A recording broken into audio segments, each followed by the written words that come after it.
السلام علیکم ورحمۃ اللہ وبرکاتہ۔ کل ہم نے سورۃ الفیل کا ترجمہ کیا تھا اور آج ہم سورۃ الفیل کی مختصر سی تفسیر کریں گے۔ چلیے چلتے ہیں تفسیر کی طرف۔ بسم اللہ الرحمن الرحیم۔ الم تر کیف فعل ربک باصحاب الفیل، کیا تم نے نہیں دیکھا کہ تیرے رب نے ہاتھی والوں کے ساتھ کیا کیا؟ الم یجعل کیدہم فی تضلیل، کیا اللہ نے ان کی چال کو باطل نہیں کر دیا؟ وَأَرْسَلَ عَلَيْهِمْ طَيْرًا أَبَابِيلَ، اور ان پر جھنڈ کے جھنڈ پرندے بھیجے۔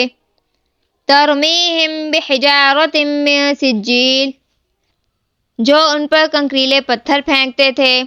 فَجَعَلَهُمْ كَعَصْفٍ مَّأْكُولٍ، پھر انہیں کھائے ہوئے بھوسے کی طرح بنا دیا۔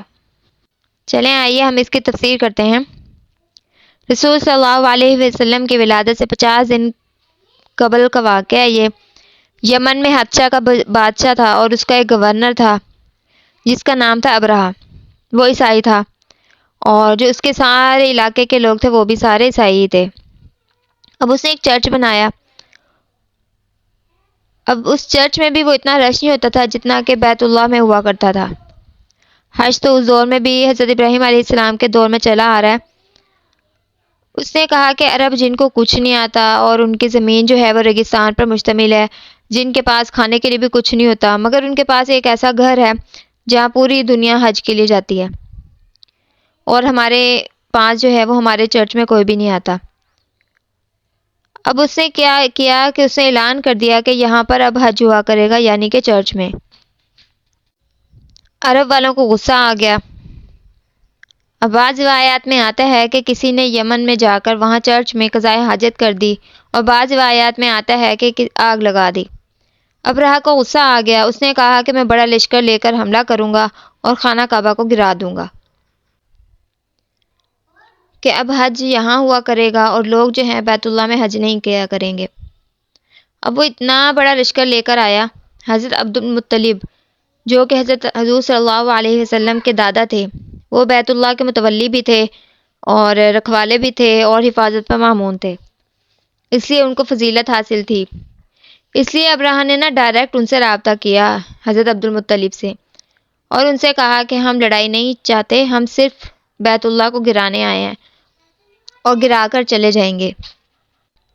عبد المطلب نے دیکھا کہ اتنا بڑا لشکر آیا اور ہم میں ان سے لڑنے کی طاقت نہیں ہے، تو عبد المطلب نے کہا کہ ہم ان سے نہیں لڑ سکتے، اور یہ جو اللہ کا گھر ہے اللہ اس کی حفاظت خود ہی کریں گے، کیونکہ اس باب کی دنیا میں تو ان سے لڑنے کی طاقت ہی نہیں ہے کہ اگر لڑیں گے تو ہم مارے جائیں گے۔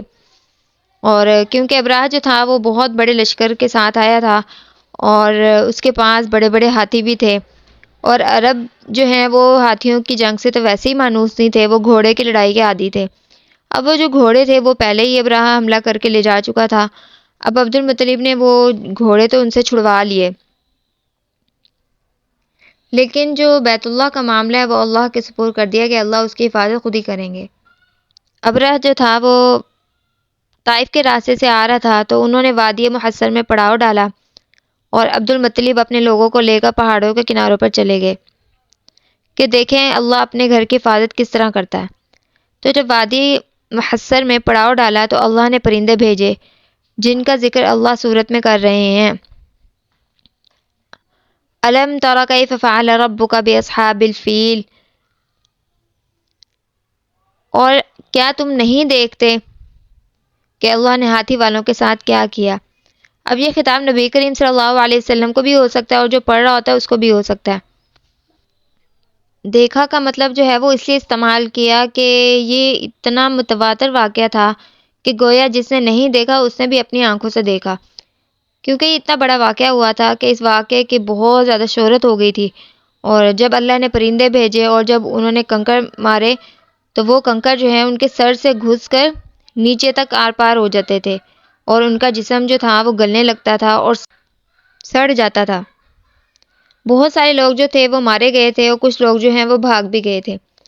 اللہ نے کچھ لوگوں کو اس لیے بھاگنے کا موقع دیا کہ وہ بتائیں اپنی قوم کو جا کر کہ ان کے ساتھ ہوا کیا ہے، آخر ان کی قوم کا حشر کیا ہوا ہے۔ وہ بھی بالآخر جو ہیں بیماری میں مبتلا ہو کر بعد میں مر گئے تھے۔ مکہ میں جو کچھ بچے ہوئے لوگ جو تھے وہ نابینا ہو گئے تھے۔ احادیث سے یہ ثابت ہے کہ صحابہ بیان کرتے ہیں جنہوں نے انہیں اپنی آنکھوں سے دیکھا تھا، وہ کہتے ہیں کہ ہم نے انہیں مکہ کے گلیوں میں جو ہے وہ بھیک مانگتے ہوئے دیکھا ہے۔ بہت زیادہ تعداد جو ہے وہ تو ہاتھیوں سمیت ہی مر گئی تھی۔ یہ واقعہ بہت تواتر کے ساتھ مشہور تھا۔ اسی واقعے کے 50 دن بعد حضور صلی اللہ علیہ وسلم کی ولادت ہوئی۔ یہ واقعہ محرم میں ہوا اور آپ صلی اللہ علیہ وسلم کی ولادت ربیع الاول میں ہوئی۔ تو یہ اللہ نے آپ صلی اللہ علیہ وسلم کے آنے سے پہلے معجزے کو ظاہر کیا۔ اس کا مطلب یہ نہیں کہ جو بھی بیت اللہ کو گرانے کی کوشش کرے گا اللہ اوپر سے ابابیل بھیج دیں گے یا پرندے بھیج دیں گے جو وہ ماریں گے۔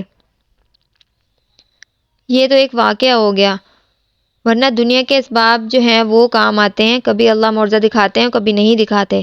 اس کے بعد بھی دیکھیں تو بیت اللہ پر بہت زیادہ حملے ہوئے، بیت اللہ کو باقاعدہ ڈھا دیا گیا۔